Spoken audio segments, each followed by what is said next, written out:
we're the 3 Spider-Men. Did you guys notice that? Okay, if we were the 3 Spider-Men in the movie, who would be who? Who would be Toby. Toby.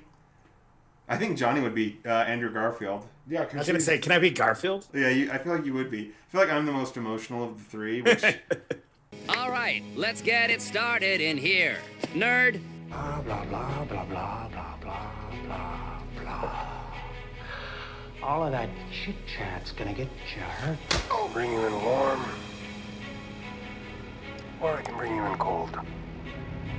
Are you not entertained? Are you not entertained?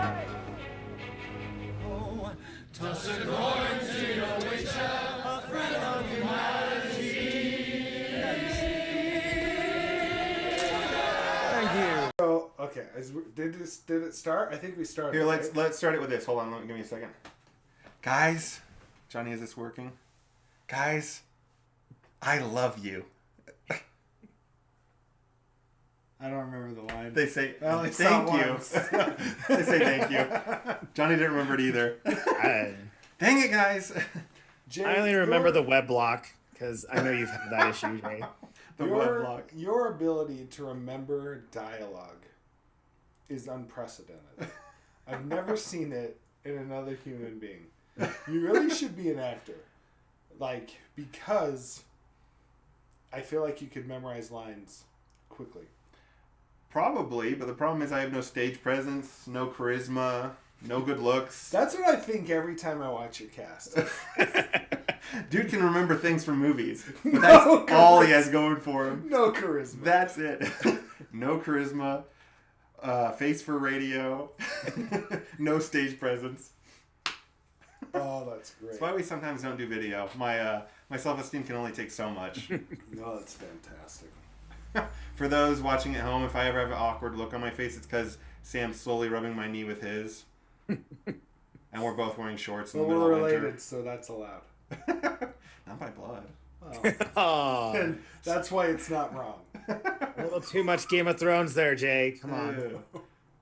So, Johnny, how are you doing? I know we tried to portal you in. Doctor Strange's spell didn't bring you in. It only got you up to Bluffdale. It didn't bring you all the way to Orem.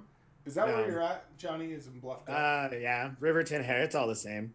So, for people that are not familiar with Utah, We're like 30 minutes northwest of Jay. and it's not like California where it's like 30 minutes without traffic and 4 hours with. It's pretty much just 30 minutes. Oh, yeah, it's always. flat. Yeah. Yeah. Johnny. And Jay and I are in, Orem? Yeah, we're You're both in Orem. Yeah. Yeah, here. Sam, I can fly my drone to Sam's house. For reals? No. Oh. It would drive If you before, were in your car. before then. Yeah, exactly. If I had a brand new battery, I think it'd make it. A brand new battery, but my current one only lasts for like 10 minutes, so. That's what the next time I'm on the podcast, we're going to do a remote podcast in your car Via drone. to see how far we can get your drone. That between sounds my good. house and your house. Let's do it at the end of this, You got to go home somehow. Yeah. We'll bring Josh Kresge. Maybe Yeah. his drone could... His drone lasts longer than mine. Speaking of drones, the beginning of Spider-Man No Way Home starts off with all those drone strikes. What did you guys think of that? Did you like that it led right into the movie from the previous one? I loved it. Let's start from the very beginning. Sounds good. It's a very good place to start. I generally don't like movies that pick up seconds after the last movie started. Can you think of an example of one you don't like? Quantum of Solace. Okay. Right? Yeah. Not that I hate that, but The Last Jedi. Again, not that I hate that. I just like a little bit of time. Yeah. And but this one, I thought that they nailed it. But maybe it's just because I was like, my expectations were definitely like super, super high for No Way Home. And they did not disappoint. I feel like this one thing it had going for it in terms of doing that was that it left on such a good cliffhanger that picking up from that cliffhanger was okay. Not that those other movies didn't have that, but you know, it felt like it was deserved. That you kind of needed to go from there. Because what else would he have done in that moment? Like, they put him in such a predicament that you really couldn't be like, and now we're going to time jump 6 months. It's like, right. He was in a predicament. Like, MJ was right there and there was a crowd. I would have had questions. Yeah. Well, it worked because the third movie worked. Like in a trilogy like The Matrix, when they leave you on the cliffhanger, the third movie usually sucks. Even the Spider-Man, the third movie is usually bad. This one, the trilogy ended really well. So that's why it worked really well as well. You don't have to worry about it. Just it seamlessly integrated the movie. That's what I liked about it. Yeah, like maybe... So if I understand what you're saying is, if the rest of the movie didn't work, maybe we'd be like, ugh, why did they do that? That's a good thought. Like in a very possible real scenario. But yeah, no, I liked it. I loved how it picked up. I loved all the little dialogue that you got all from the people in the background. Like, you're just a kid? Like, is that true? Is that you? Like, you know, oh, did you kill Mysterio? Which, by Let's the see way, who's under that mask. Mysterio? Is he really dead? He's not dead. I don't think he is. What do you think, Johnny? Yeah, he's kind of useless. He can die or not die. Don't ever talk about Jake Gyllenhaal like that. That's the thing, is it's Jake Gyllenhaal, like literally one of the greatest actors alive. And to me, it would just be such a waste to only use him in one movie.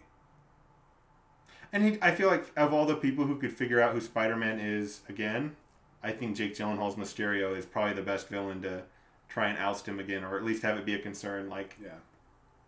You're going to have like a spoiler thing at the beginning of this, right? Yeah. So we're definitely going to spoil this movie. Oh yeah. But how crazy would it be if Peter Parker encounters Mysterio and Mysterio doesn't realize that, you know, that Peter Parker knows everything about him and he knows nothing about Peter Parker? That'd be an interesting hook. Ooh. Like, how do you treat someone like that, you know? I like that. I don't know.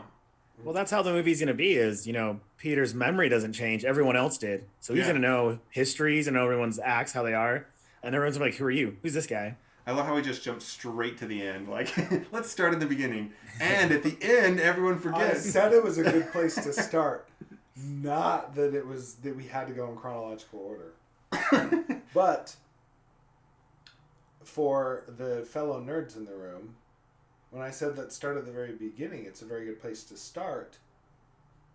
Does anyone know the reference? Is it The Gentleman? No. I have no idea. Sound of Music. Oh, yeah. Really? That's Come another on. thing? Come on. I mean, I It's knew like what you were something else. referring to, but I thought maybe Mary music- You mean like Poppins. the nerds thought maybe Mary from Poppins. 1960? Musicals are the original nerd. That's true. Theater nerds are the original nerds. And musical are an attachment of that. Yes. An extension. So maybe we'll stay in chronological order. What was the first thing in this movie that made you go, this movie is going to rock? So for me, I was kind of with Johnny. So I've seen it twice now, and more especially the second time. The first 20 minutes were a little boring. Boring's not the right word, but compared to the rest of the movie, I can definitely, like, rewatching it, I was, like, anxious to get through it. You know what I mean?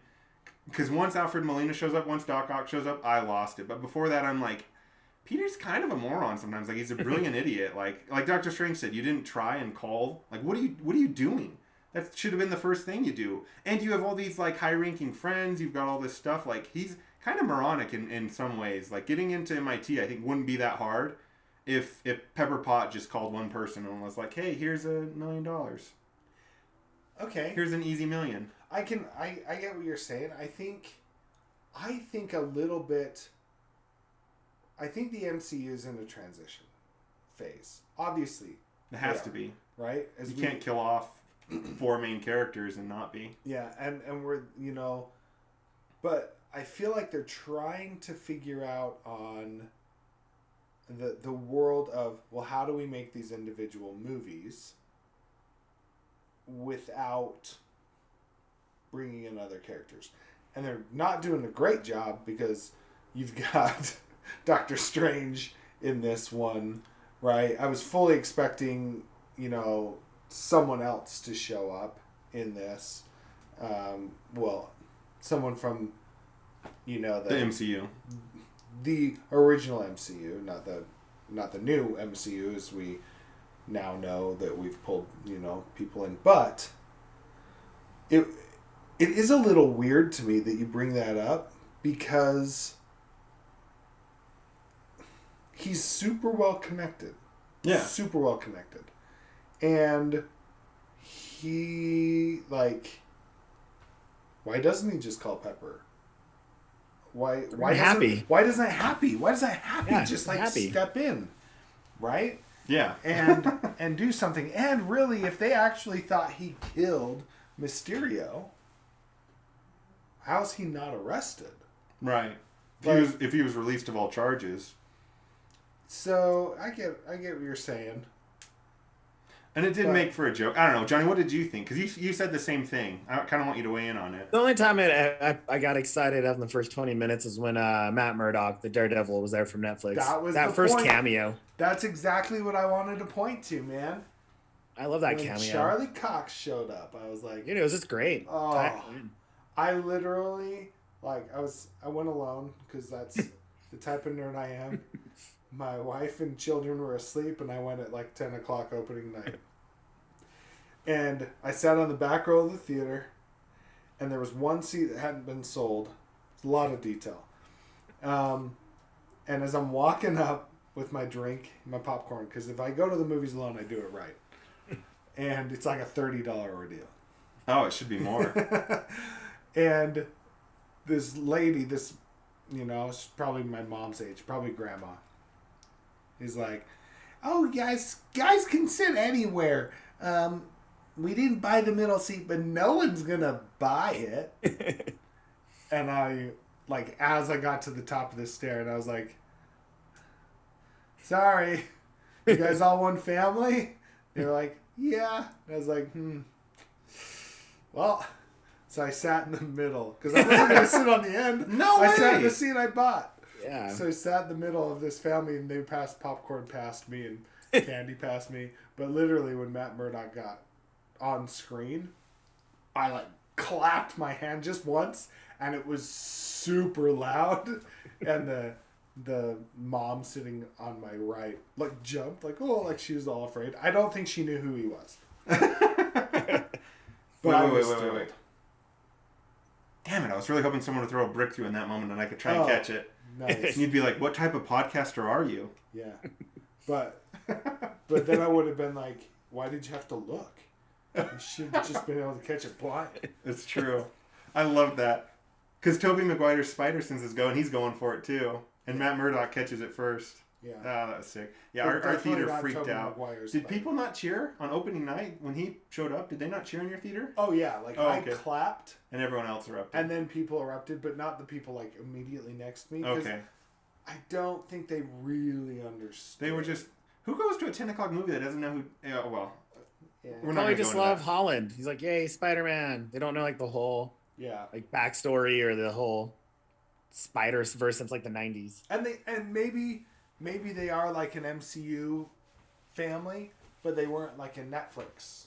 Yeah. Right, it's true. It That is a one little more bit hardcore. darker. Yeah. So, I mean, at one point, Kingpin chops a dude's head off in a car door. I was like, holy flip. can I go on a little tangent? Very small, yes. Have you guys seen Hawkeye? I was just going to go there. Okay. Spoilers for Hawkeye 2, everyone. Kingpin? Do we think he's actually dead? No way. Oh, no. I think he You don't popped back introduce a up or character in the something. last Yeah. episode and kill him. They Go ahead, cut Johnny. away from it on purpose. They knew what they were doing. If they killed him, I will be so disappointed. Outrageously disappointed. Because it was just the perfect kind of setup and everything. And it was just too quick. Yeah, when they were talking about the big guy, I was like, are they talking about King? There's no way it's Kingpin. And there's no way it's King... Because Charlie Cox came in and I heard rumors that maybe he would make an appearance. In Hawkeye? Yeah. I know. And he's so good. He's such a good Kingpin. Oh, he's such a good Kingpin. And Charlie Cox is such a good Daredevil. Yeah, I don't know his name, but I know he's the alien in Men in Black. Is that better? Same actor. Oh, why can't I think? I knew It's his Vince name something, right? Vince Delafont. Yeah. Yeah. Like that. He's phenomenal It'll be in as the show Kingpin. notes. Okay, here's a question. Kingpin survived an arrow pretty easily? He survived a lot. Could he survive a bullet? You don't even know if she shot him. I know. I'm just dramatic. asking. Yeah. I mean, his power level's pretty high in this one. I mean, gun's a gun, but you just don't know if she shot him. That's true. Right. There's so many possibilities when you pan away. Yeah. He was so good, though. He's so intimidating, and he's just so good. Why is he wearing a Hawaiian shirt? In Daredevil, I think it was in that series when he just like. Oh yeah, just slams people down. Oh, so good. Yeah. We should do a whole podcast on shows that came out 6 years ago. Coming back to Spider-Man. So Charlie Cox appears, and then he goes to Doctor Strange. Did you like that Doctor Strange wasn't in the movie as much as people thought he would be? Okay, so Doctor Strange is actually my only kind of gripe about the film. Because I just felt like he was a little too hard. Like he was, as a character, I felt like he was a little too rough on the edges, right? Yeah. Yeah, I know exactly. Apathetic, just like not there. He's like the ultimate, he's Sorcerer Supreme, even though now we know he's not. Mm-hmm. But I feel like you can't be the Sorcerer Supreme if you don't have good chi. Right? Yeah. And he just didn't seem like he was centered, right? I can't think of the Tilda Swinton, the ancient one. The ancient one, right? She was very much and I just feel like he should be there. He just felt fundamentally different in this movie than he felt in the other ones. Maybe I'm wrong, and I only saw it once, but to me, coming from an actor and a director standpoint, just looking at it, it was man, I think you're making your choices that are just a little too embittered. But we're also just catching the very beginning of his arc, right? Because he's gonna have a whole other arc in Doctor Strange 2, so maybe I just don't know enough of the story. But he was just kind of to me. I didn't like the way that his character was written in this episode. Show. What is it? Movie. Johnny, what about you? What did you think of Strange? No, I agree. It's like he was there just to start it and then disappeared, and I don't know. I knew he wasn't going to be there a lot, though. Yeah, on my rewatch, because I saw it twice. Nerd. Rocky. I did think, one, when he's casting the spell, it was a little goofy on, it felt like the whole thing kind of felt like we were we just need to get to these villains showing up, because that was when it really got good for me. So I felt the same way, Doctor Strange was a little rough around the edges for sure. There were a few lines he said or other things where they were sometimes funny, but call me sir. It was okay, that. Whoa, that just doesn't sound like something Strange would say to me. Yeah, but even when Strange has been kind of a dick in the past, he didn't really act like that. You know what I mean? That was actually the only thing that I was okay, maybe, because he is. No offense to any of the followers out there that are in the medical profession, but I mean, I've known quite a few doctors in my day, and they've got egos, and they can be. Narcissistic? Yeah, that's a better word than I was going to use. They can be unpleasant. I felt it coming on the tip of your tongue, and I was I need to interject a word here. Yeah, thank you. I need to redirect this. Oh, who was your guys' favorite villain going into this? Now that we're kind of moving into who the villains were in the film, out of all the Spider-Man 5 movies beforehand, who was your favorite villain in those 5 movies? Are we considering Doc Ock a villain? Absolutely. We will. Okay. Well, I mean, the Green Goblin is just Willem Dafoe's the best villain in general for me. Then why did you ask about Doc Ock? Just because I wanted to see where he was on your board. Okay. Yeah, I actually, Spider-Man 2, right? Tobey, the original Spider-Man 2, the one that's actually called Spider-Man 2, is one of my faves. And I think Doc Ock is just amazing. So going into this movie, I would say he was my favorite villain, the one I was most excited to see again, and to and enjoy. If the follow up to that is who is my favorite after, Willem Dafoe. Like, come on. He was so good in it. He was just so good. And then watching him, it was like a memory of, oh, that's right. Like, you were outrageously good in the first Spider-Man. Right. Know? Like, but it's just time has not been kind to my memory. And I saw, I think the last time I saw the original Tobey Spider-Man was like 2 years ago. We showed Miller, our oldest, and he loved it. But I still was like kind of halfway watching it. How about you, Jay? Doc Ock for sure was my favorite out of those. I'm a big Doc Ock guy. Not Sandman. Sandman's cool. I actually love the actor who portrays Sandman. I'm a big fan of. There are scenes of Sandman, like when he's first coming out of the collider, and he's like looking at his necklace and he's reforming his body. Like, Sandman, if it had just been his film, or if it had just been him and Venom, I think could have been okay. Or just him and Harry. The problem was they did too much. But Sandman, I actually am a pretty big fan of. Like, and I was kind of happy to see him again. Honestly, I love that they embraced the villains. Like, even some of these villains that were in films where they weren't, like Electro was not super beloved, and Sandman was not super beloved. He wasn't a fan favorite, and they had zero issues embracing him. You know what I mean? Like, absolutely. Full like Sandman saves Peter initially. I was like, that's cool. Electro's trying to zap him, and Sandman's like, Peter. You know, it shows that he's not. I don't know. There's a cool range on these villains where they're not just all trying to get him. Sinister Six, we're gonna kill you, Peter. That's all that we're into. You know what I mean? Each one was super different and at different stages. I don't know. So how they handled the different characters and the arcs that the different characters went through. Like, I didn't feel like anyone got gypped in their own personal story. No. But it was unreal how they masterfully had everybody go through a journey. I still don't know how they do it. It literally took me like 5 or 6 days to emotionally process the film. Like, I didn't know how, because it was just so freaking good.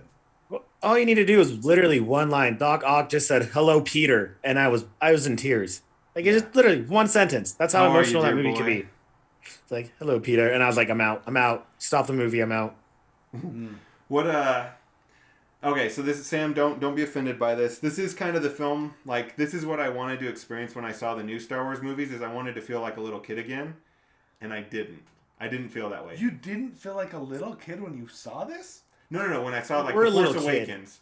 Oh, so well, like, it's because you weren't a child, Jay. Don't listen to him.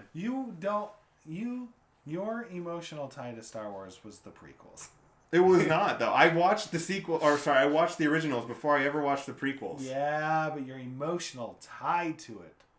Okay, all that being said, when I went and saw The Force Awakens, I wanted to feel like a little kid again, and I didn't. And when I went and saw this, but I what did. Did you love about Star Wars when you went?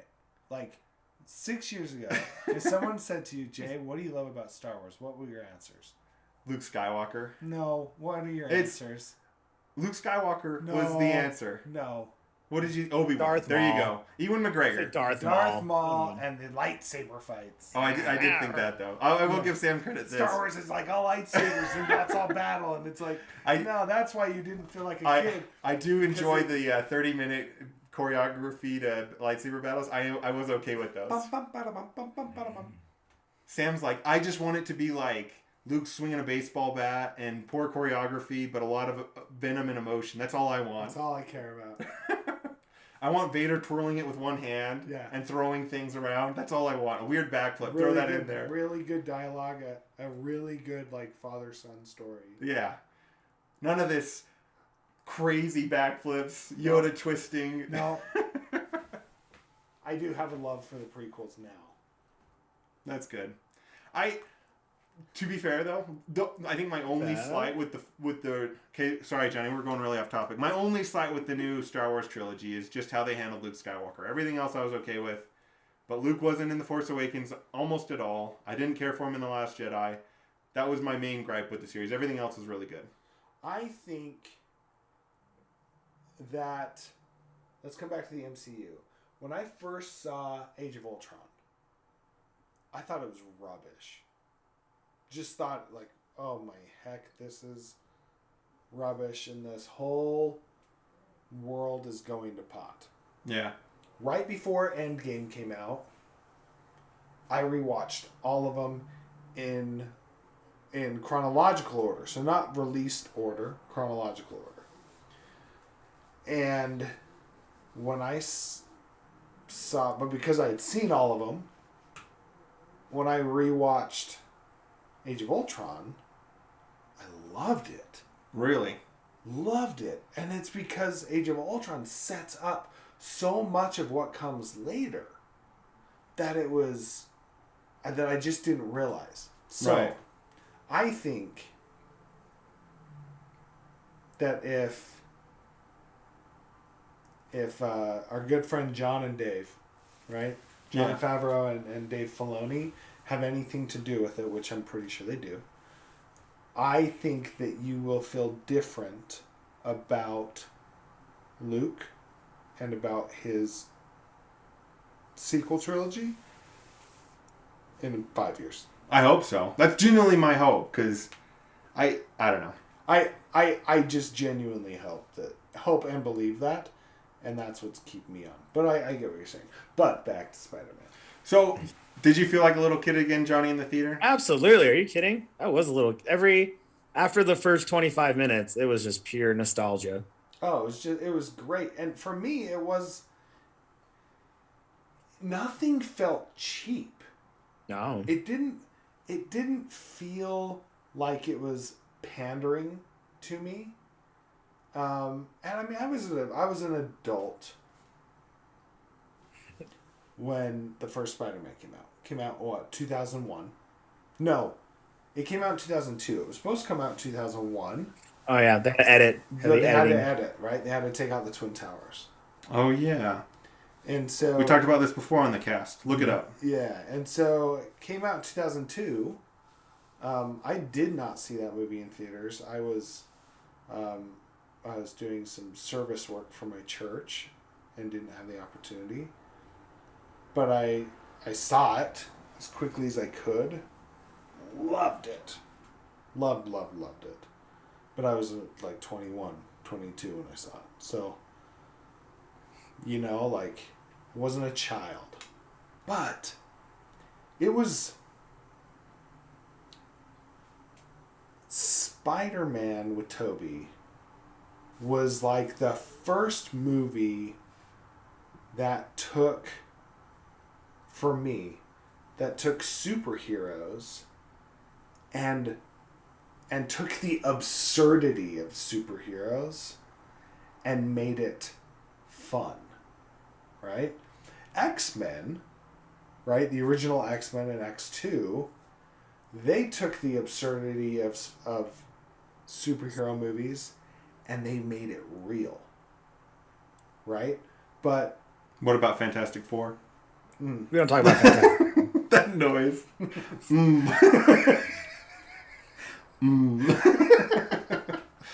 It took superheroes and made them silly. Yeah.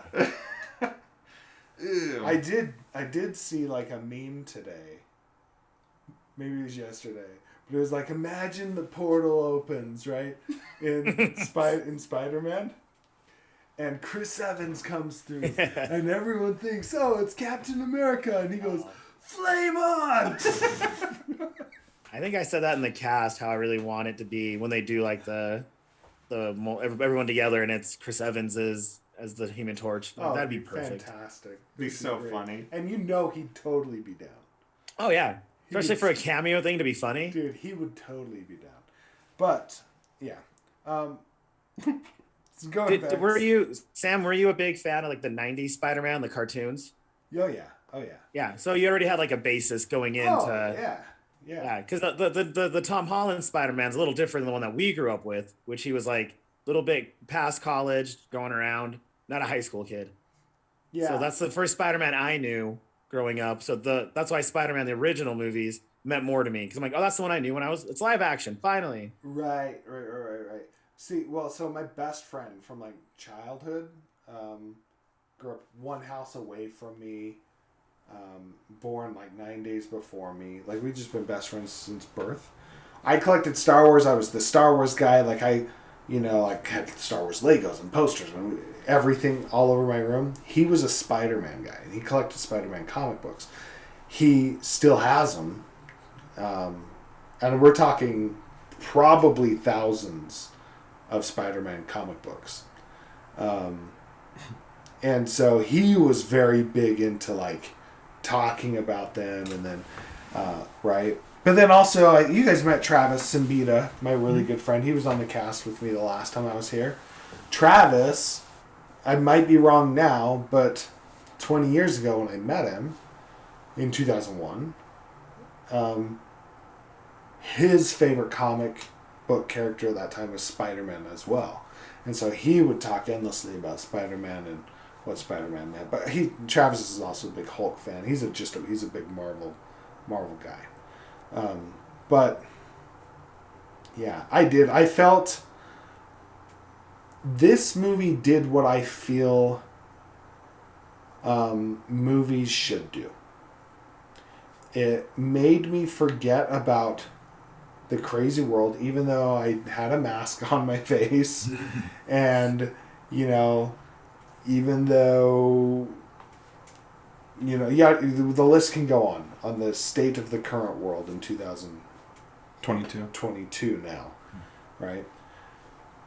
But it let me forget about the state of the world I'm in and embrace that state, and it was nothing but every emotion that I could possibly think of feeling, I felt. And I have a personal belief that feeling emotions and experiencing those emotions is like essential for a happy life. Even feeling the sad emotions, it's essential that you feel them and embrace them and acknowledge them, because it's in those feelings that you know what joy is. Right. So, but I just loved it.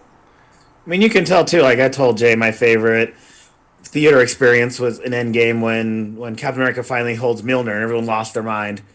But this movie experience, Spider-Man, was way different. I feel like the audience wanted it. They wanted to be happy and remember, because from 45 minutes into the end of the movie, every 15 minutes, you were shouting and screaming and going, "No way, whoa!" Right. No matter what, the whole theater. So how disappointed would you have been without Andrew or Toby showing up? Oh, I mean, it's one of those things like, if they weren't there, I wouldn't care. But if I knew they were going to be there and they weren't, then I'd be sad. Right. So them being there, I mean, I said I want a show with just the three of them. Just be them just sitting around talking in a coffee place as Spider-Man. That would be amazing. Just the three of them talking. Disney. Right? This should be a series. Just saying, the three, they could just literally just be sitting and talking, and everyone would just go crazy. Give me an 8-part series on Disney Plus of that. It'll destroy any viewing record ever known to streaming sites. What are your thoughts, Jay, on that? On having a new like series with them, I think that would be really good. I know they're in talks about it. This movie kind of made me remember that, like, well, they're making another sequel, right? Like that's the word on the street that they're gonna involve these guys again. Yeah, they're gonna involve these guys again, and you don't know whether it's gonna be universe hopping or not. I know. But it's so funny to me, like watching Andrew Garfield as Spider-Man again. It makes me remember, like, I never had a single issue with his performance or how he portrayed himself as Spider-Man. It was always the story that I had issues with. So let's talk about the different Spider-Man. Yeah. I feel like we've talked enough about Toby. Friendly reminder, everyone. I'm Spider-Man 3. No, I'm Spider-Man 1. I'm Spider-Man 1. You're Spider-Man 3. No, you're 2. He's 3. Andrew Garfield. You got it all Tobey backwards. Maguire. Who's the current guy? He's 2. Tom Holland. Garfield's 2. Holland's 3. Come on, Jay. Holland was 1. Why would Holland be 1? In the movie, Holland was 1. Oh, there you go, quoting the movie again after Jay. When they were all like, I thought I was Spider-Man 2. No, I'm 2. So, to me, it's hard. I know you'll get hate. No, they don't know my contact information, so I'll say it. I think that Tom Holland is the best Spider-Man we've had. And I think that... Not really hate, though. People love him. Yeah. But I think that because he fits the bill for both Peter Parker and Spider-Man really, really well. Kid's an incredible actor. Incredible actor. A great mover. He looks like a baby. He's like 25. Right. But like he portrays an 18-year-old so well. But he looks like a child. Zendaya looks like a child. They all look the proper ages. And Johnny, I think you mentioned it, like the original Spider-Man with Tobey, yeah, he gets out of high school. He moves to New York, away from his aunt. So he's not in high school, right? After a little bit. So it's like, okay, it is what it is. Andrew Garfield, though, I feel like his portrayal of Peter and Spider-Man was amazing. But that's also coupled with my firm knowledge. It's not even a belief, not even a feeling. But I firmly believe that Andrew Garfield is probably one of the greatest actors alive. Like Hacksaw Ridge, dude, Social Network. He's just his range, his depth, his ability, where he can go, is, it's frustratingly amazing. Okay. So, I was gonna that's ask, how I feel about him. when they opened the portal, did you know it was going to be one of the two? I immediately knew it was Andrew. Really? Because of the costume, or? Because he was so tall. Oh, okay. He is tall, yeah. He's so tall. I don't know if he's actually super tall. But I remember that was actually one of my issues with him, is that he was just like lanky. He was all limbs. I loved it. And but I knew, I was like, that's Andrew. And then it was like, if that's not him, could you imagine? If that's Tom Holland, I'm going to be so pissed off. Or Miles Morales. That sounds terrible. But if they just pulled in some new character as Miles, dude, no. After teasing that, I wouldn't have enjoyed it. If they would have had Miles in it, I would have flipped my lid. I would have been okay. Let me rephrase. I would have been okay with Miles Morales being in the film. I would not have been okay with that introduction. No, yeah, you're right. The first introduction needed to be one of the Spider-Man we knew. Because I'm a huge Miles Morales fan, and I liked that they teased about him in the film. Really big Miles Morales fan. Yeah. Didn't want him in that introduction. I knew it was. So when the portal opened, I looked at the suit and I'm like, I leaned over to my wife and I said, "That's not Tom Holland. Like, there's no way." I'm pretty sure I swore out loud as he stepped through the portal. Sam just drops a huge F-bomb. No, it wasn't an F-bomb. I knew my audience. But it was definitely like an SH. And how perfect was his entrance? Those first 3 minutes, with him hanging from the ceiling. I was just going to say, he has the best comic relief. His mouth to climb over and get this the cobwebs. Isn't enough. This is enough. It's not enough. She threw the bread at him. I thought you had that tingly. I do, but not for a piece of bread. So good. Johnny, did you know it was Andrew?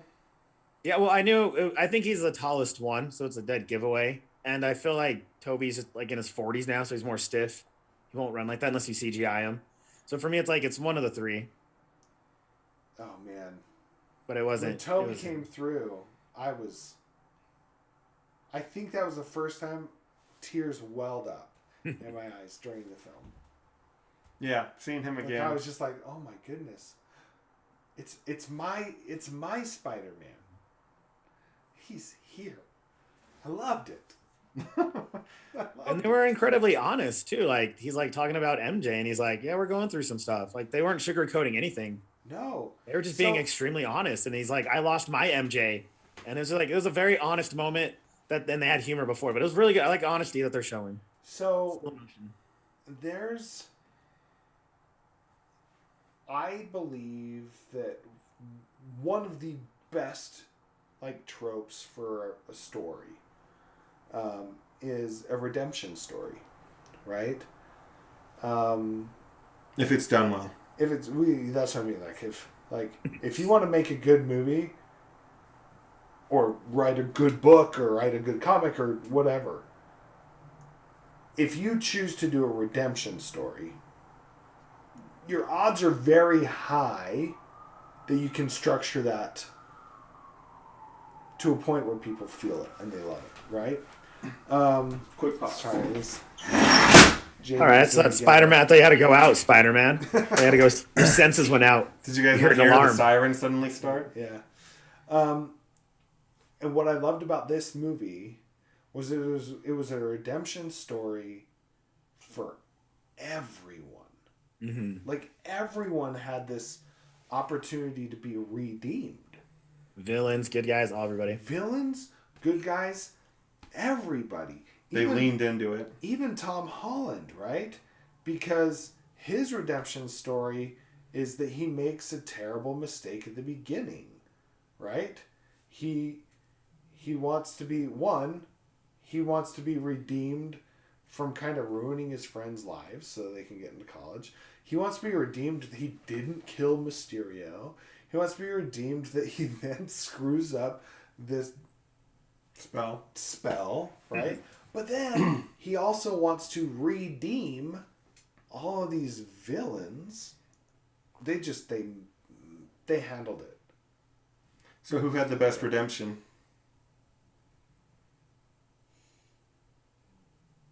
I know a lot of people thought Andrew catching MJ was Dude, how powerful was that moment, dude? Whew.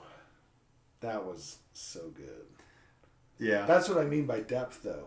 Like, if you look at those, 2.5 seconds in his face, he experiences 17 different emotions.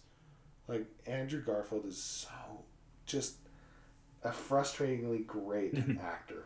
I love him. I love that he talks about how he stopped pulling his punches, because that's a common phrase that Spider-Man would say, like in the games or in the old stuff. He would say, "Lucky for you, I pull my punches, so I stopped pulling my punches." I get the image of just him just railing on people, like the new Batman. You know, in the trailer, how he just rails on people. Unhinged. Are you guys upset that I brought Batman into this? No, I cannot wait to do a cast with you about the Batman. Cannot wait. Okay, all right, we have to backtrack a little. Speaking of just railing on someone, when Tobey Maguire jumps up onto Green Goblin's shoulders and just starts smashing his face in, and Goblin just starts laughing. That's why he's crazy. Or not Toby. Tom Holland. Tom Holland. Did I say Toby? Sorry. Yeah, because he Toby killed. wouldn't do that. Because when he killed Aunt May. Yeah. Well, it was right before Aunt May, when they're on top of the building and everything goes haywire. We'll say that. He just starts railing on him, and he just looks up at him and just starts laughing, and then throws him through the floor. That was the moment when I thought, there's nothing Willem Dafoe can do. Even the way his face suddenly changes, when Goblin takes over and he's not Norman anymore. Norman's on sabbatical, so good. He's so good. There's I think I sent the video to you about all the little Easter eggs in this movie, and it's 20 minutes long. We won't go into all of it, but there's a lot of these subtle things that I didn't even pick up on. But when Tom's Spidey sense kind of kick in, and Norman is gone, as soon as it kicks in, the only person in frame other than Spider-Man is Norman. Yeah. Or Green Goblin. Ooh, so good. Ooh, also, Green Goblin's costume, guys, with the hoodie and all that stuff, how outrageously cool was that? I'm so glad they ditched the mask, and you got to see his expressions as he was Goblin. It was so much more satisfying. So if you've seen any of the concept art from the original Spider-Man, this was a very close representation of a look that they played with back then. So good. That's sweet. Okay, let's keep talking about, I think we're almost there, about talking about The Amazing Spider-Man. Okay. Sounds like you have something you want to say. The movie's just going back to Andrew Garfield and Emma Stone. Emma Stone can do no wrong. Okay, I love her, and she's such a good actress. And they were so perfect together. As a couple, off screen, I guess probably not perfect because they're no longer together. But to me, they were perfect. But on screen, they were just so good. But I think I agree with you, Jay. The movies were just kind of a mess. I think that the Amazing Spider-Man's... The first one's far better than the second one. First one's good. The second one fell victim to the same thing that Spider-Man 3 fell victim to. And it was just bloated. Too many villains. Too much action for the sake of action and not enough story. Right. And I was going to say, can you say too many villains when we're praising this one so much that has 5 solid villains? But that's... You can, because it's because of the follow-up sentence. Too many villains and too much action for the sake of action and not story. So I was afraid for this movie because of all of the people that we knew were going to be in it. And then we found out even more people were going to be in it. But, like, oh man. It all comes down... If you're a filmmaker, if you're a storyteller, if you're whatever, like, the number one thing people want is they want to feel and they want story. They want to be able to put themselves in a character and see that character transform. And that's when you just have explosions for explosion's sake. Go watch Transformers. Well, then you get Transformers, right? Yeah. Then you get.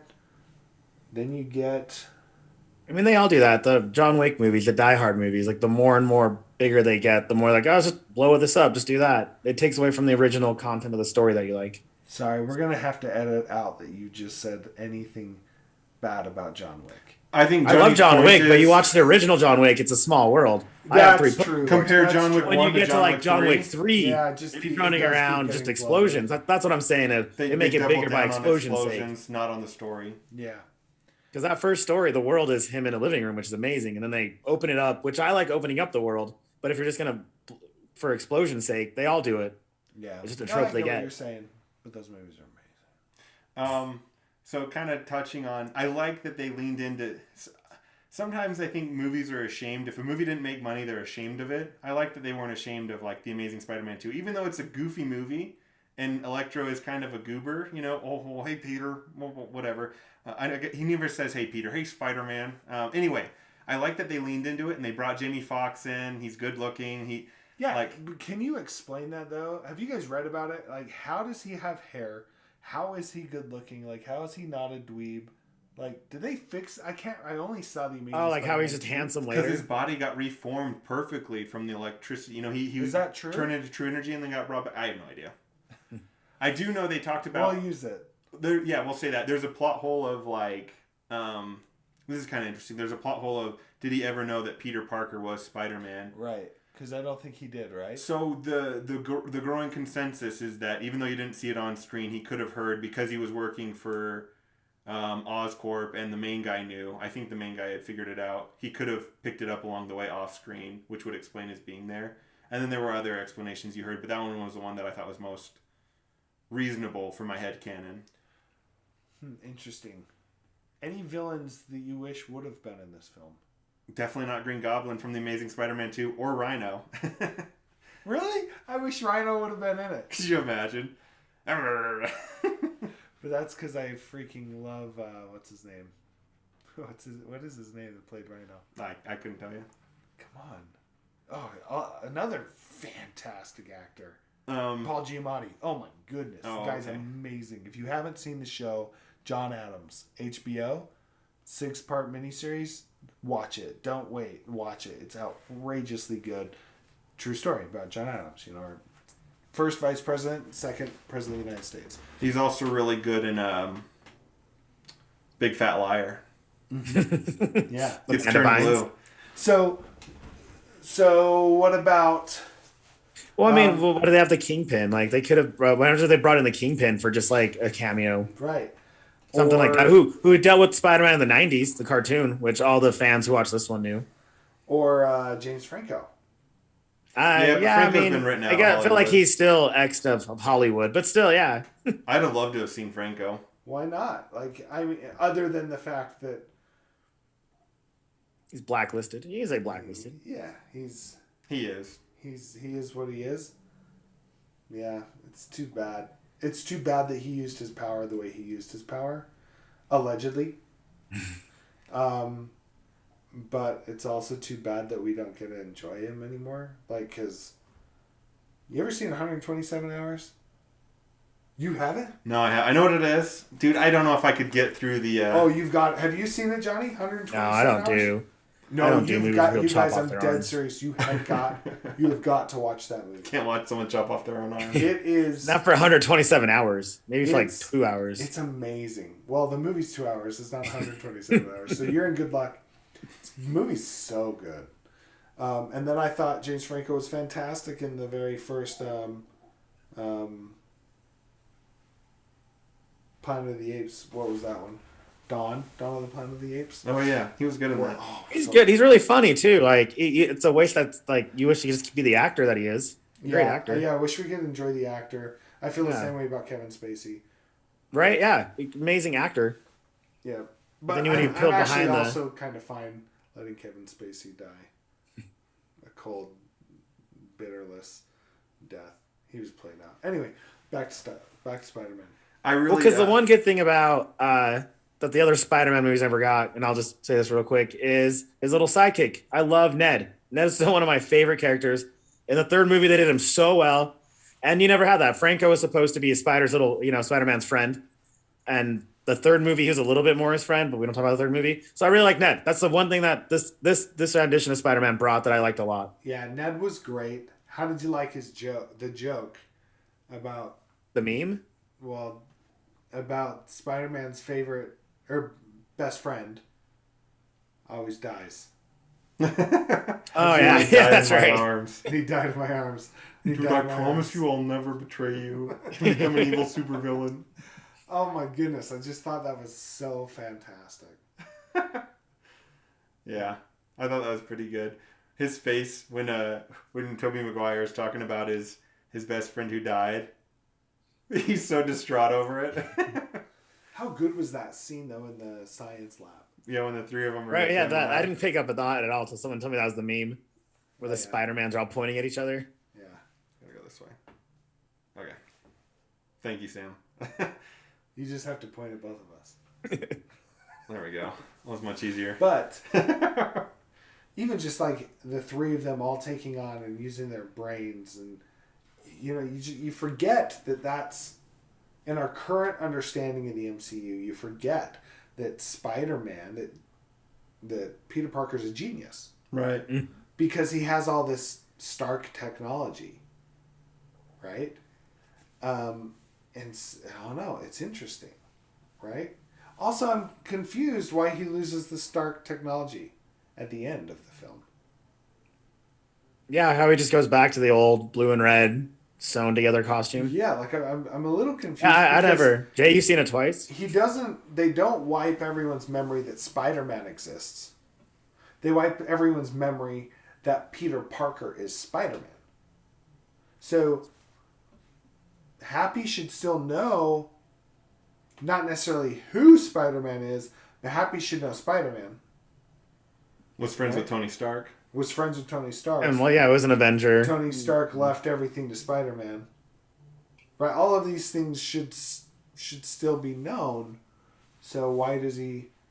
Well, they made him broke, right? He's living in a one-bedroom apartment. I think it was one of those things where it was story over plot. I think. And we don't have the rest of the story yet. Right. I do think that they wanted to lean into Spider-Man being poor again and how, how he should be. In theory, how he should be, I should say it like that, in terms of the comics. And, like, people love that Spider-Man's poor and that he's relatable and that he's struggling. Like, they wanted to put it... It's so funny. They did it almost backwards. Now he's back to being poor again. How bad in the end of the show, how bad did you want the old Russian landlord to walk around the corner? Oh, I wanted it so bad. I really did. When he was introducing the apartment, I was literally like, "Oh, please be that guy. Please be that guy." You owe rent. So you owe bad. rent. Yeah, Red du Friday. I can't speak Russian. That would have been amazing. So don't be offended, Russians. I would have cheered again. The whole theater would have blown I up. would have lost my mind. You'll get this rent when you fix this damn door. Yeah, I was hoping that either he would walk around the corner, or like his daughter, the like Russian chick. Oh, the skinny one that gives him cake. Do you want cake? Yeah. Ether? Oh, I was hoping so bad. Yeah. I want to talk about the ending, but maybe we're not there yet. Did you have a hard time when? No, I was gonna say when Peter's about to tell him he's got his script, and MJ puts her hair behind her ear, and he sees the scar, and then he decides like, did you experience the journey with him as he was going through his head, like, yeah, you know what I mean? Yeah. It was, my thought was, tell her, you're not gonna tell her. Oh no. I get it. I know why you're not gonna tell her, but tell her. I want you to tell her because I want you to be happy. And I want her to be happy. And I want you guys to be together. She's your MJ. You know, like... And he's so good with Ned, too. Oh. That's my problem. I'm so morbid. I'd rather him go just sit next to Ned and talk to him. Like, I'll figure out MJ later. Fix your bromance, man. Fix your bromance. For a second, I thought MJ and Ned were going to start dating. Like, when he walked in, I thought that they were going to, like, kiss or something. And then I was like, that'd have been so stupid. I'm so glad they didn't. And then, like, he gets up to leave, and she's like, go get him, Tiger. Yeah, to Ned. Could you imagine? I would have left, too. I didn't realize it. I found this out on the internet later. Like, to realize that she's still wearing the Black Dahlia broken, like, necklace. Yeah. That he gave her. So, and a lot of people are saying, like, well, you know, she, somewhere deep in that memory, she remembers him somehow. Right? But this spell, so let's talk about this spell. If he tells somebody, does that bring is it going to bring memories back? It's like a Sleeping Beauty thing? Is that like a kiss and then she'll remember everything? Or do you think it's more powerful than that? Maybe. I mean, he told her he was Peter Parker, so it has to be more than just a Peter Parker. More than saying, I'm Peter Parker. It could just be like something that remembers him, like something deep, like he saves her. Or, you know, if it was the first one, it would have been like an upside down kiss. If he did that ever, it'll kick in. Yeah. Something memorable might kick it in. Here's my question for the spell. Is it going to work on Wanda? Does Wanda even care? She's been so weird lately, man. She doesn't even care. Because by weird, do you mean amazing? Well, no, I'm just saying, like, she just doesn't care about anything anymore. She's just like... Wouldn't that be interesting, though, if Wanda was the only one who remembered, because maybe she, like, had her runes up or something, and only the wizard inside the runes can cast a spell, so it would just go right over her? Something like that. You know what I mean? Like, there are ways that Wanda would know, like, why is everyone... You know, I know who Peter Parker is. Why is everyone else? Like, what the freak happened? Oh, and it would be an interesting way of connecting two characters that have had no screen time together, who I think could play off each other pretty well. Yeah. It would be cool to see them together, though. Yeah. Maybe he starts dating Wanda. I would. I mean... yeah. In this world where they're 12 years apart, but not. I mean, who doesn't want some genocidal maniac who to be your lover? Have you guys seen... I'm assuming you guys have seen WandaVision, and Absolutely. You've also seen What If? I actually have not seen What If. I watched the first episode. Ugh. And I was just kind of like, okay, this is kind of cool, but I understand the premise. Is it worth watching it? Yeah, there's cool ones. I picked up, so I would just skip them all and go to zombies, and then go on from there. The zombie episode is phenomenal. Really? I like the Wakanda one. Not Wakanda, the one with a different Peter Quill. Mm. Yeah, I saw the first like 10 minutes of that one. I think that's it's just good. Right? I like anything they do with Chad. Man, that still brings a little tear to my heart. So you get to hear his voice. It's him. He should have been him? Yeah. It's his voice. It's one of his last oh my goodness. portrayals. So that's what I'm saying. And then do like a little like in memory of him. So that like for that premise, it was really cool. He would have been such a good leader of the Avengers. Oh, he should take it the mount without even hedge. Yeah, he would have been the next Captain America. Yeah. God, speaking of great actors, Chadwick. Oh, breaks my heart. The guy was just such a good actor, and just so underutilized, as so many of our or black actors are. Like really just not black, but all non-white actors. There's just not that many stories for them, sadly, because so many of them are just outrageously great actors. But yeah, I thought that when I rewatched The Mummy, I was like, why are they all white? They're in Egypt. Can we get some ethnic actors in here?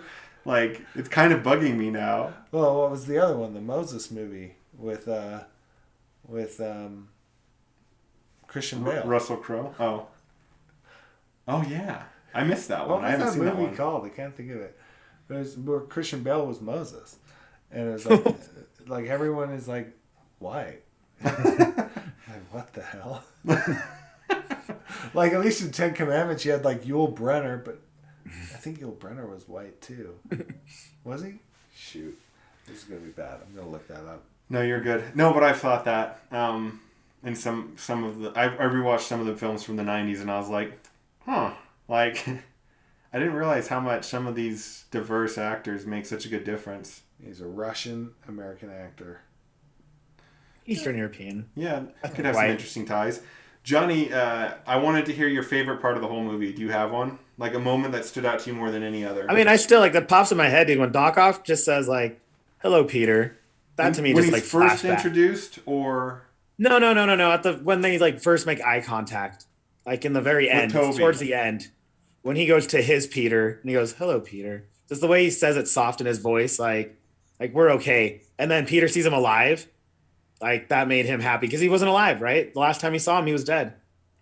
So I like that a lot. That was just a good, warm feeling. Are you asking him the good, the bad, and the nerdy? Is that I'm just asking for your favorite he's just part. asking for a good. Oh, it can be your nerdy. My good part.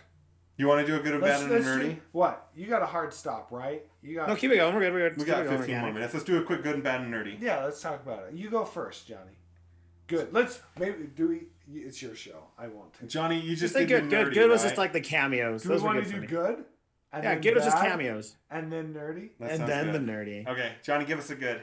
Good. It was just, I like the cameos. Like, they were very unexpected. Some were expected, but I love seeing the cameos. Just great. Spot on. Sam, do you need me to go? The good for me. The good was just the good was just the storytelling. Like the way that every single character had an arc, had a story from beginning to end. Was just, and we haven't even talked about Marissa Tomei. Oh, that could be your nerdy. Oh, that can't be my nerdy. That's Marissa Tomei might have been my favorite.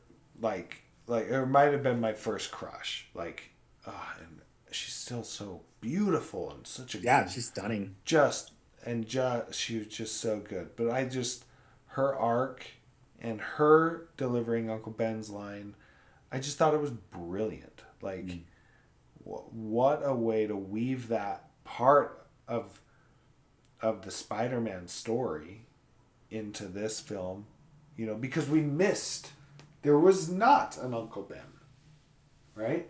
There was not any of this stuff, and so, I thought that was just so good of them to finally get to that, and that they definitely weren't in a rush to get there. This is the third Spider-Man movie, but what, like 6th or 7th movie he's been in? 6th? Right? Captain, and then the two Avengers. He was in Infinity and Endgame. And then 6th. How about you? Good. Well, just real quick though, Jay, I just wanna, because me and Jay do talk outside of the cast, and Jay texts me, he's like, I hope they do an Uncle Ben. That'd be really cool. And then I told him he had to be a hot Uncle Ben. Each Uncle Ben's got to get hotter. Yeah. I was wondering about it. Can you involve Uncle Ben in the story? Could Peter be visiting the grave, and May's longtime ex-boyfriend Fling is also there, and his name is Ben? Well, what happens when we find out Happy's actual name is Benjamin? No, because his name's Happy Hogan. So? I guess that's true. How funny would that be?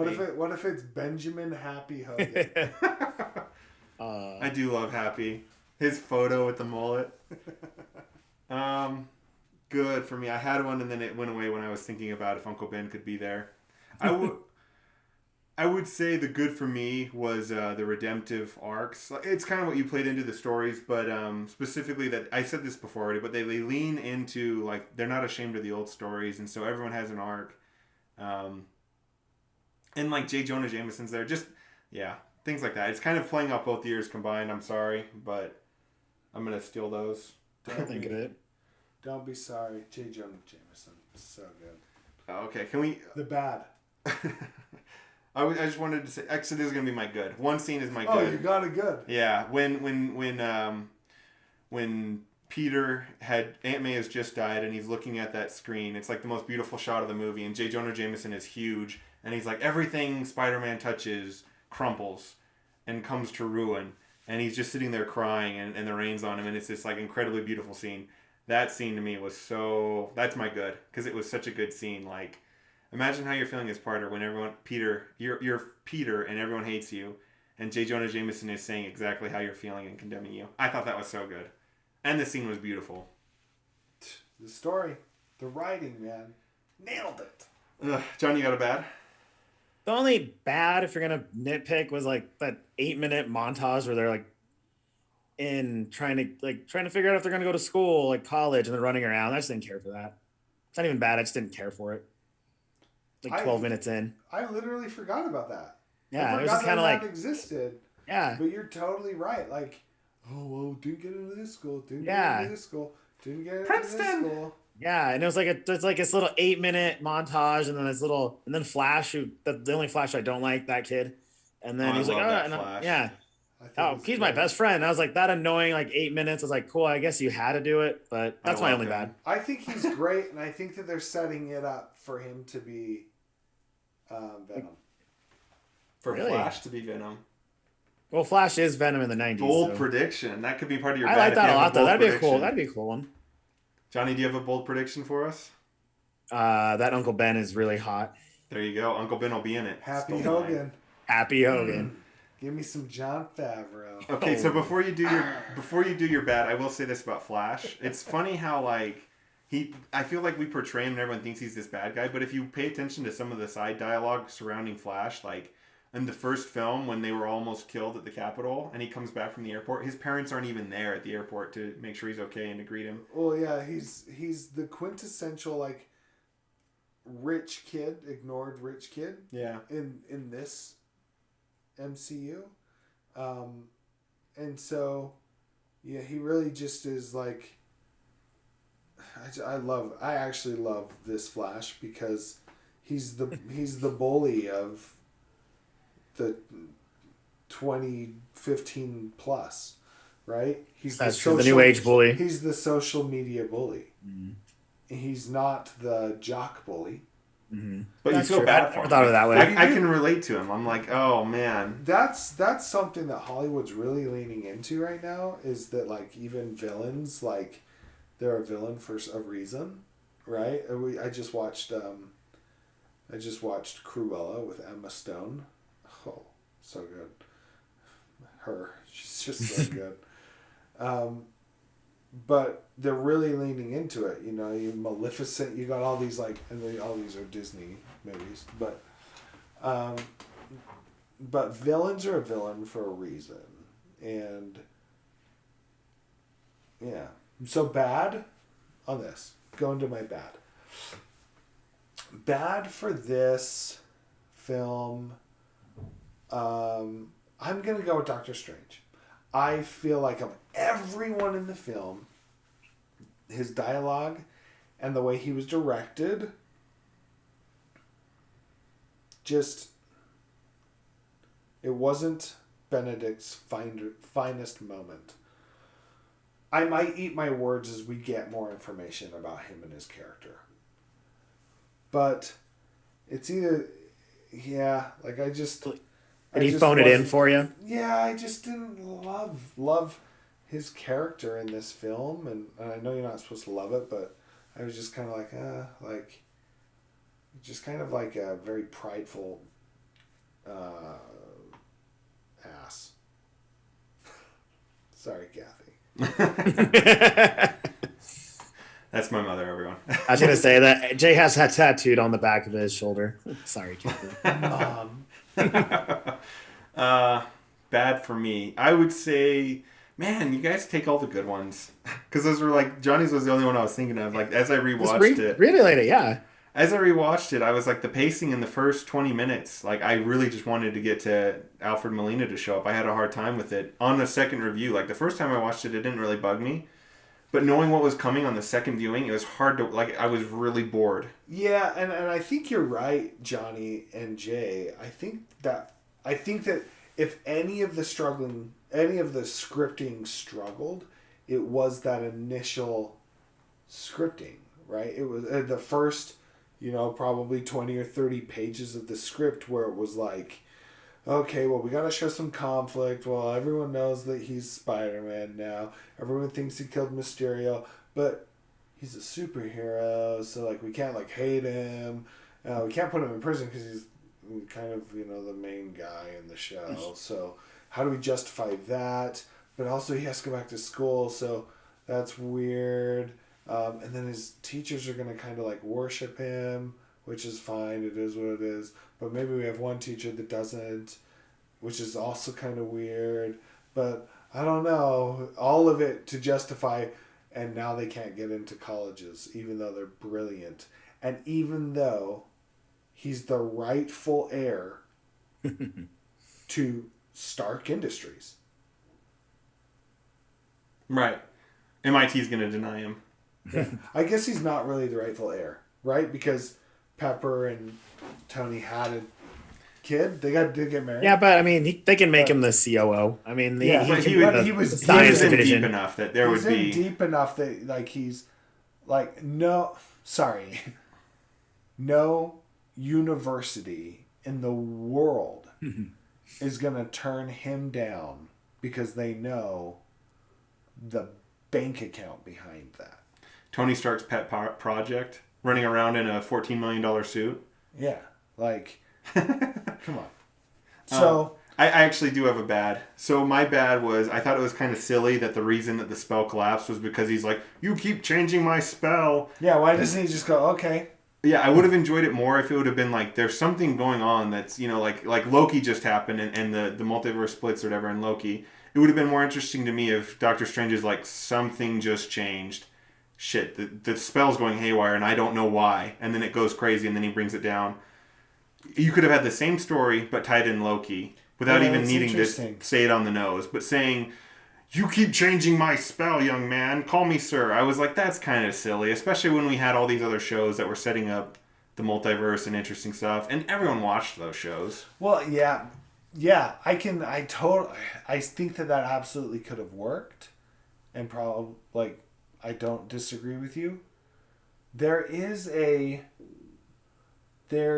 Star Wars falls victim to this because there's so much expanded universe content that when they do make a show, a comic book, whatever, and Marvel does too, you have to kind of pick and choose, like, how do we make this movie for somebody who's never seen anything else, never seen Loki, but also do it justice for the people that have seen everything else. So that could be argued that it's a little deep. Maybe we can't do that because I don't know. But even just saying the spell's going wrong and I don't know why is enough explanation. And then you have a kicker at the end, a mid-credits scene that is Loki, right, at the same time. Interesting. Yeah. I like that. Interesting. Nerdy. Let's talk about the nerd. Go ahead, Johnny. The nerd. So, for me, it has to be when the three Spider-Mans are just hanging out. And when they do did you ever get web blocked? That was just so nerdy and funny. And it's something that only they can relate to. Yeah. And they like, did you ever get web blocked before? Like, does it come out of other places? That whole, 4-minute scene, I was on the floor laughing. Like, I know what they're talking about. I know. So it's just funny. Just on the point. Yeah. For me, the nerdy was basically any time you had the three Spider-Men sharing the screen at the same time, having dialogue at the same time. All of that. The stuff in the science lab, the stuff about, like, it just comes out of your skin. Like, that's Like, what? Like, that's all of that. The fact that, you know, well, I guess there's only two of them. But, yeah, the hurt back, you know, from Toby, which he really did. He hurt his back on when he made Seabiscuit. Like, true story. Like, Tobey Maguire jacked his back up. Almost couldn't. I think he almost couldn't make the third one because his back was so jacked up. Like, he has ejected back from it. And to tie that into these kind of real world things, the fact that Toby keeps saying to Andrew, like, you're amazing, right? Because he was the amazing Spider-Man. No, you're amazing. Like, all those little things I just thought was so good. So do you have your suit on, or are you going to go as a youth pastor? And then he's got it, like, so good. And then the emotional depth that the three Spider-Men went to in different realms, right? Toby being the wise Spider-Man, just not wanting his counterpart that he's somehow cosmically connected to, because he's Peter Parker, right? To make the same mistakes he made. He doesn't want him to regret things down the road. Okay, don't talk about that further because that's my nerdy. So, cutting you off there. And then and Andrew saving MJ, right? What about their rooftop scene together? The three of them, like how so sad good. that was. Just so good. Andrew's like almost in tears talking about Gwen, and Toby's talking about Uncle Ben, and just so, I mean, all of those little things, and then obviously the emotional depth that Tom had to go to with losing everyone. He lost everyone. Literally. To save them, he lost everyone. Oh, so good, so nerdy, so good. I love it. Yeah, my nerdy is that, you know, Peter's fighting Goblin, and he's not holding back. He's just railing on him at the very, very end, and then he goes over and picks up the glider, and I was like, whoever wrote that, like, the amount of poetry, and like, in terms of, you know, here you have your first movie and your last movie, and both Goblin's going to get stabbed by the glider, like, the amount of poetry and storytelling, and the guy who has to think through that as a writer is so impressive. You know, he goes over and he's about to drill him, and Toby comes in and stops him. And then the look on Toby's face, like, you know... No dialogue at all. Nothing. just, like I said, the cosmic connection, because they're cosmically the same. Right. Right? And knowing what it would do to Peter, having killed Osborn, Norman, you know, because Peter did it, he didn't even really kill him. He let his glider kill himself, but yet it still spiraled his life out of control. And he still felt guilty. Like, Johnny talked about this, but he talks about, like, I've been thinking about how I could have fixed Norman for years. Yeah. Like, you can read into that line a lot. Yep. Yeah. So, yeah, when he stops him and just, the two of them were straining under the weight, like, oh, it gave me such chills. I welled up, and then he gets stabbed, and I thought, there's no way you're going to kill him in front of me. You cannot. After Aunt May, you're not going to do this again. Not number 3. To me. No, right? So, the future of Spider-Man. It's looking bright. We know they're making 3 more. They've basically come out and confirmed they're making 3 more with Tom. Morbius and Venom. What universe do they live in? That's true. I mean, technically they would be more in the first one, because that's more closer to the 90s. It wasn't Amazing Spider-Man Morbius, but we'll see if they put him in his own little universe, like how Venom was in his own little world. I think for sure Morbius and Venom occupy the same universe, because they hint at it in the trailer. We haven't seen anything like this in San Francisco. The cops say that. I don't know if it brings in either of the Spider-Man. I think it could, because it's happening all the way in New York. In the Morbius trailer, there's a Spider-Man, like, graffiti on the wall.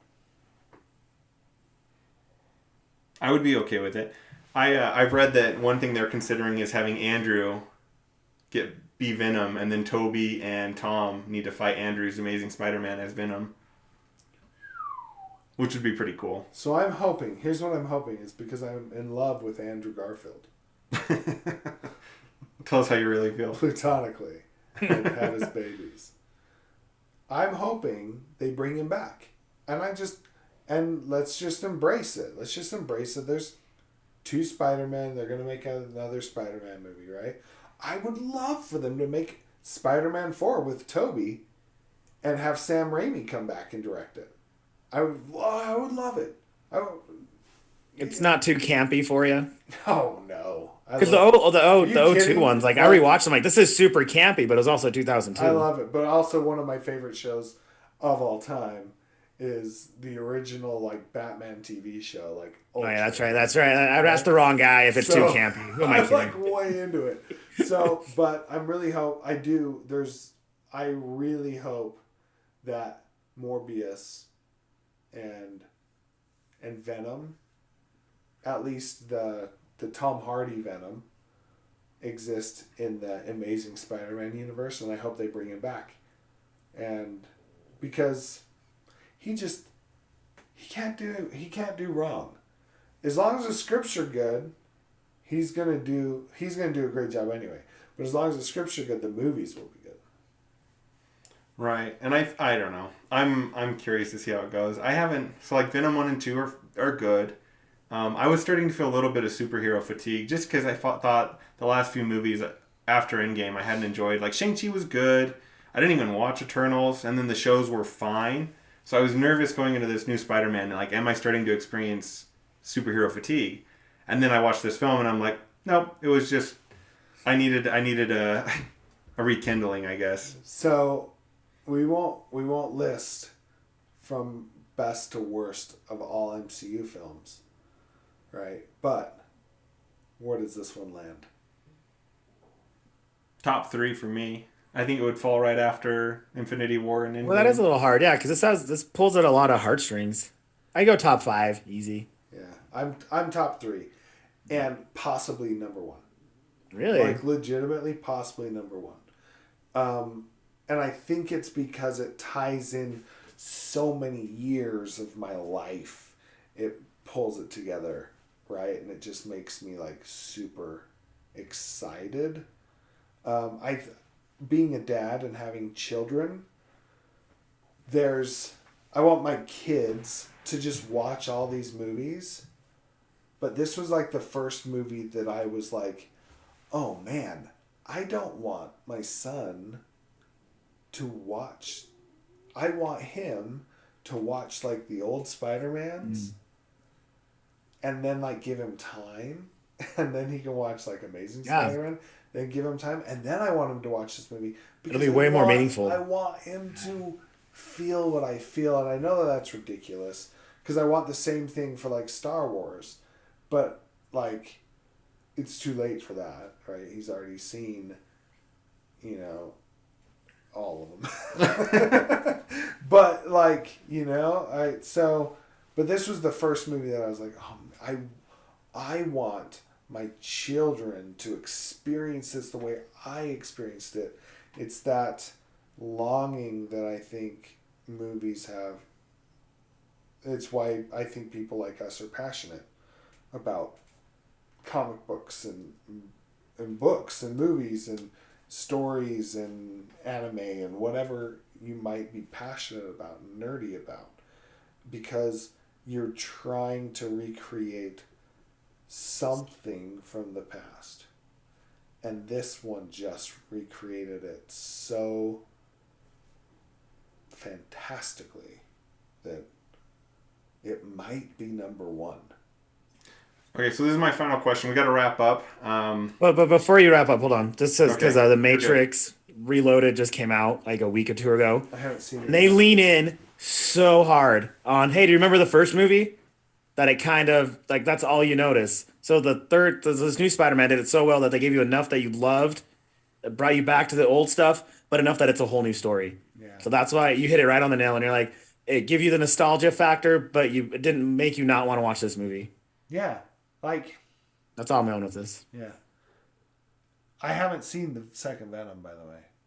Okay, I won't say anything else about it. No, you can. It's not very good. I don't plan on It's fine. seeing I enjoyed it. I gave it like an 8 out of 10 or something. Because I was For in the real? mood. Yeah, Oh, but well, maybe I'll watch it then. you won't think it's that great. I'll go back and watch it if they bring Andrew Garfield So into I it. literally think part of the reason why I was so high on the film was because if you watch the post-credit scene, they zap in the post-credit scene of Venom, they zap Tom Hardy into the MCU and he licks the screen.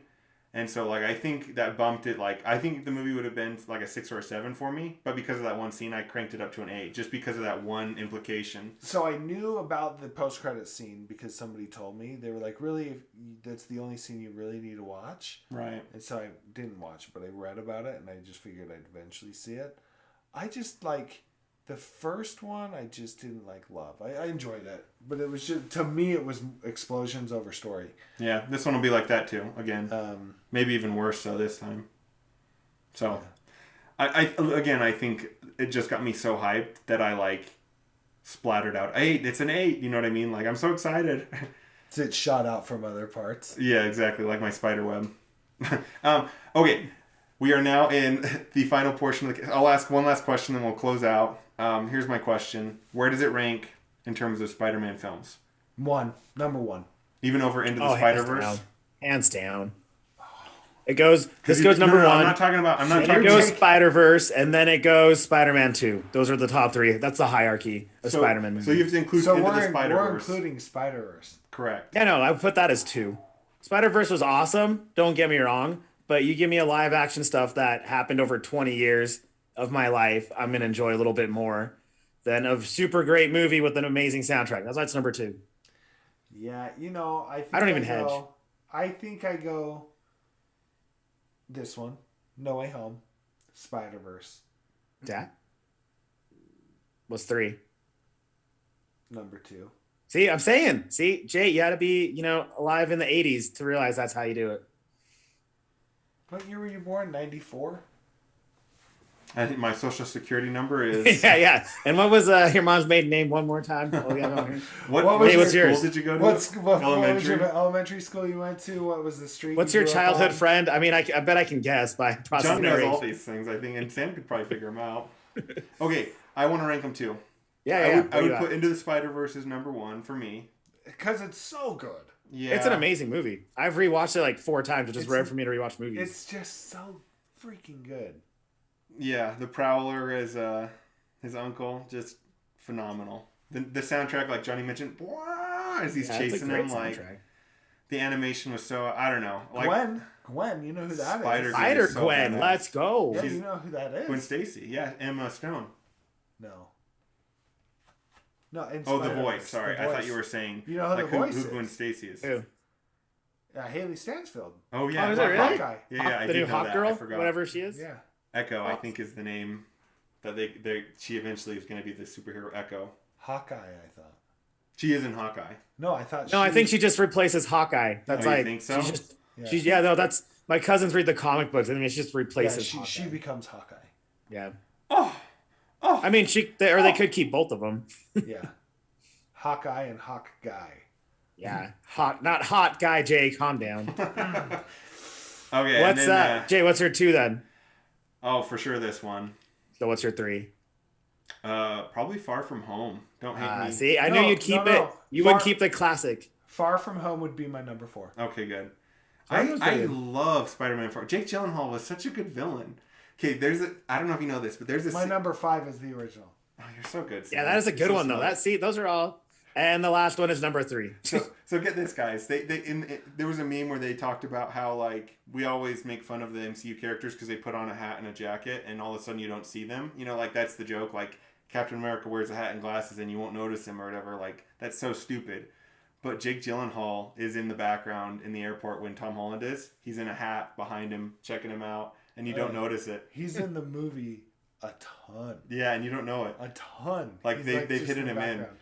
So I thought that was cool. But Jake Gyllenhaal is so good in that film. And the film is, I don't know. I really like the second one. Yeah, so that's how I'd rank them. So good. I'm glad it's your 4th. I thought you were about to, like, sock me, like, how dare you not pick an original? No, you're good. You have stolen my hopes and dreams. Like I said, Jake, when the second movie came out, Spider-Man 2, that was one of the most rewatched movies of that, like, decade. People went to the movie theaters a lot to rewatch 2. It was that big of a deal. Yeah. Oh yeah. I'm surprised you put the third Spider-Man at dead last. Honestly, Amazing I didn't really Spider-Man watch the 2. Amazing Spider-Man. See, Amazing Spider-Man 2 I put dead last. Yeah. Agreed. Yeah. But It's just That- emo. that's I hard, can't too. get rid of emo Tobey Maguire. I actually like that. I love how cringy it is. I genuinely like that he was cringy and he didn't care. Yeah. Yeah. We need to wrap up, guys. Okay, sorry. Last thing I want to say, because I think it's important. Andrew Garfield, one of the greatest actors alive. If there's a movie with Andrew Garfield in it, watch it. That's all I want to say. I agree. I think that's good. Any last notes, Johnny? Yeah, Andrew Garfield as the Riddler. Let's go. That would be cool. I just thought of that right now on the spot because I was like, you know what? He has the right amount of like flamboyancy, but like scariness because the Riddler's a little like all over the place, right? Isn't the Riddler's in the Batman? Yeah. Is he in the new one? Yeah, Yeah. but is he? Oh, I keep that thinking of one only the actor. Penguin. But he is. That's right. The intro, the trailer is the question mark on the coffee mug. But An the guy espresso. can do it. The guy can do anything. Yeah, I was just thinking that'd be really cool. He's so good. Redo it all. Just wait till Flashpoint redoes the whole DCEU, then you'll cast him. I don't want to talk about that. All the things they're doing. They're booting out Henry. The rumor is they're booting out Henry Cavill, moving Supergirl in full time. They're not going to work with Ben Affleck anymore. Like, They're just doing this to Well, toy there's your so emotions. many rumors. There's so Yeah, many it's rumors. true. There's also a rumor that they're actually gonna bring back in the SpiderVerse. but as like a tangent timeline. Yeah, they could do anything. Who knows? They do whatever they want, man. Money talks. It's Yeah. true. So Okay, Knights. Well, what did you think of the new Spider-Man? What was the biggest moment for you? Let us know in the comments below, and we will see you on the Flippity Like Flop. it, subscribe it, and Oh, then thank make you, sure to Johnny. send all the hate mail to sam@unclesam.com. I'm sure there is an UncleSam.com. And you Probably. can send hate mail there. Yeah. It's free country. That's right. All right, Knights. We will For now. see you on the Flippity Flop. Flippity flip. For now.